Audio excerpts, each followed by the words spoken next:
नमस्कार, मैं प्रदीप स्वागत करता हूँ आप सभी का हमारे YouTube चैनल PK7P में। आशा करते हैं आप जहाँ भी होंगे सुरक्षित होंगे। देखिए, आज के इस वीडियो के माध्यम से हम लोग NCERT हिंदी क्लास 5 का चैप्टर बुक रिमझिम का चैप्टर 2 फसलों का त्यौहार का हम लोग क्वेश्चन आंसर को जानेंगे। यदि आप लोग इसका समरी वाला यानी सारांश वाला वीडियो नहीं देखे तो उसका लिंक नीचे डिस्क्रिप्शन में दिया हुआ है और ऊपर आई बटन में भी दिया हुआ है, जाकर ज़रूर देख ले। मैं हिंदी का क्लास 5 से लेकर 12 तक का एक सीरीज बना रहा हूँ, जहाँ आप लोग को जहाँ CBSE और NCERT बुक होल्डर को क्लास 5 से लेकर 12 का हिंदी का सारा चैप्टर्स कंप्लीट वाइज मिल जाएंगे, with question answer, with summary, सब कुछ आपको यहाँ पर मिल जाएंगे। यदि आप लोग क्लास 5 का चैप्टर लाइन वाइज देखना चाहते हैं तो क्लास 5 का हिंदी का प्लेलिस्ट को जरूर देखें। देखिए, फर्स्ट में क्वेश्चन है मौसम का अंदाज, यानी मौसम का अंदाज को लेकर हम लोग को यहाँ पर आंसर देना है। प्रश्न है, खिचड़ी में ऐसन जाड़ा हम पहले कब्बो ना देखने, यहाँ तुम खिचड़ी से क्या मतलब निकाल रही हो। उत्तर होगा यहाँ खिचड़ी से मतलब मकर संक्रांति से है। प्रश्न 2 देखिए, कभी ऐसा हो सकता है कि सूरज बिल्कुल ही नहीं निकले, अगर ऐसा हो तो अपने साथियों के साथ बातचीत करके लिखे। उत्तर होगा देखिए, अगर सूरज ना निकले तो चारों ओर अंधेरा रहेगा और ठंड भी अधिक हो जाएगी। प्रश्न 3, बाहर देखने के समय का अंदाज़ा क्यों नहीं हो पा रहा था। जिनके पास घड़ी नहीं होती वे समय का अनुमान किस तरह से लगाते हैं। उत्तर है देखिए, बाहर सूरज नहीं निकला था इसलिए समय का अंदाज़ा नहीं हो पा रहा था। जिसके पास घड़ी नहीं होती वे समय का अनुमान सूरज को देखकर लगाते। यानी पहले के लोग क्या करते थे, पहले तो घड़ी नहीं होती थी तो वे लोग सूरज को देखकर, मतलब जैसे सूरज सिर पे जाता है तो दोपहर का 12 बज जाता है और थोड़ा ढलने लगता है तो मतलब 3 या 4 बज जाता है, और जैसे सूरज निकलता है तो 9 बज जाता है। तो इस तरह से मतलब अपने परछाई को देखकर या किसी वस्तु की परछाई को देखकर या सूरज को देखकर लोग पहले समय का अंदाज़ा लगा लिया करते थे, क्योंकि पहले तो घड़ी का आविष्कार नहीं हुआ था तो पहले समय का अंदाज़ा लोग इसी तरह से लगाया करते थे। अगला क्वेश्चन है देखिए, तुम्हारी जुबान, यानी प्रश्न का आज ई लोग के उठे के नईखे का। देखिए यहाँ पर उत्तर है आज ये लोग क्या उठेंगे नहीं, मतलब उसको आप लोगों को हिंदी में लिखना है। यानी आज ये लोग के, ये जो भाषा लिखा हुआ है भोजपुरी में लिखा हुआ है, उसको आपको हिंदी में कन्वर्ट करके लिखना है।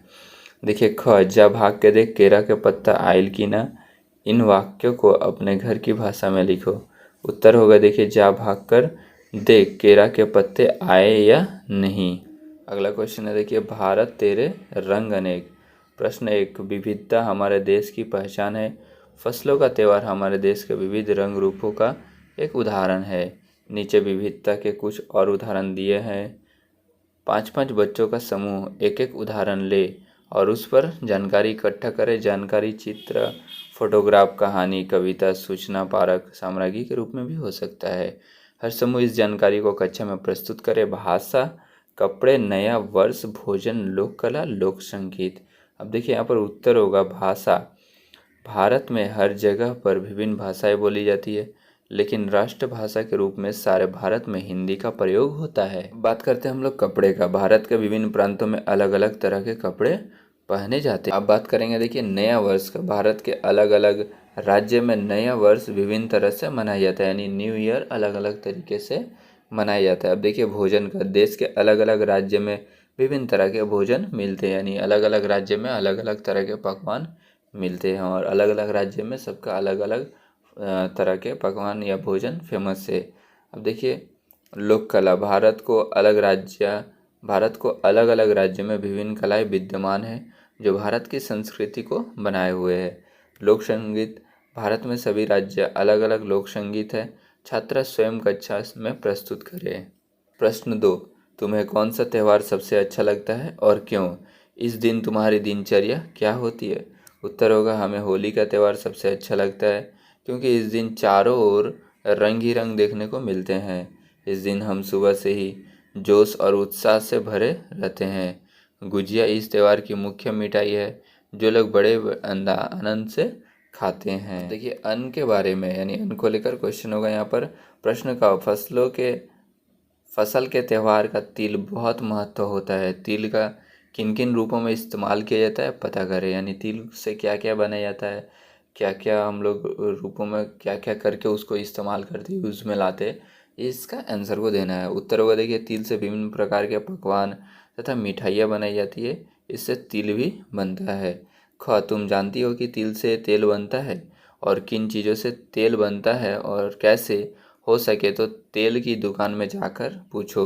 उत्तर होगा देखिए तिल के अतिरिक्त नारियल, सरसों, आंवला, मूंगफली, बादाम और फूलों से तेल बनता है। यह तेल मशीनों द्वारा निकाला जाता है।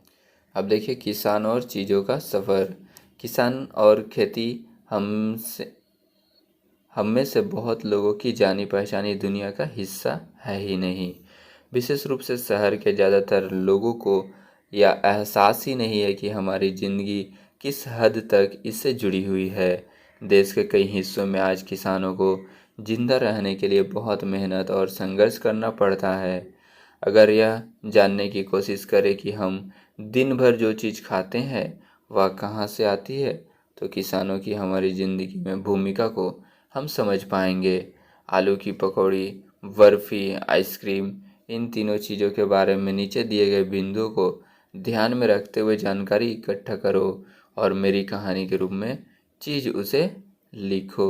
यानी किन चीज़ों से बनती है, इन चीज़ों का जन्म कहाँ से होता है, हम तक पहुँचने का उनका सफ़र क्या है, किन किन हाथों से होकर हम तक पहुँचती है, हम इस पूरे सफ़र में किन लोगों की कितनी मेहनत लगती है, इन लोगों में से किन को कितना मुनाफा मिलता है। अब देखिए अगले वर्ष कक्षा 6 में सामाजिक एवं राजनीतिक विषय के बारे में पढ़ोगी, तो उपाय के सफ़र में शामिल लोगों की दिनचर्या पता करने का भी मौका मिलेगा। अब देखिए अब यहाँ पर हम लोग बात करेंगे आलू की पकौड़ी आलू और बेसन से बनती है, बर्फ़ी खोए से बनती है, व आइसक्रीम दूध से बनती है। अब इन चीज़ों का जन्म किसानों के घर में होता है। हम तक ये चीज़ें किसानों के बाद व्यापारियों के माध्यम से पहुँचती है। यह चीज़ें हम तक किसानों, व्यापारियों तथा दुकानदारों के हाथों से होकर पहुँचती है। इस पूरे कार्य में किसान तथा व्यापारियों की बहुत मेहनत लगती है। इन लोग में से किसानों को कम तथा व्यापारियों को उनसे ज़्यादा मुनाफा मिलता है। अब बात करेंगे देखिए खास पकवान के बारे में। अब प्रश्न एक है, गया शहर तिलकुट के लिए भी प्रसिद्ध है। हमारे देश में छोटी बड़ी ऐसी कई जगह है जो अपने खास पकवान के लिए मशहूर है। हमारे परिवार के लोगों से पता करें और उनके बारे में बताओ। उत्तर है, हमारे देश में मथुरा पेड़े के लिए प्रसिद्ध है, आगरा पेड़े के लिए, हरियाणा घेवर के लिए प्रसिद्ध है। और आपका फेमस पकवान कौन सा है, आप हमें कमेंट करके बता सकते हैं। पिछले 2 वर्षों में तुमने काम वाले शब्दों के बारे में जाना है। इन शब्दों को क्रिया कहते हैं क्योंकि क्रिया का संबंध कोई काम करने से है। यानी क्रिया उसे कहते हैं कि जिस शब्द से हम लोगों को किसी के काम के होने या करने का बोध होता है या पता चलता है, उसे हम लोग क्रिया कहते हैं। जैसे दौड़ना, भागना, पीटना, रोना, पढ़ना इत्यादि। नीचे खिचड़ी बनाने की विधि दी गई है, इसमें बीच बीच में कुछ क्रियाएं छूट गई है। उचित क्रिया का प्रयोग करके इसे पूरा करो। छोंकना, पीसना, पकाना, धोना, परोसना, भुनना, बंगाली खिचड़ी 5 व्यक्ति के लिए।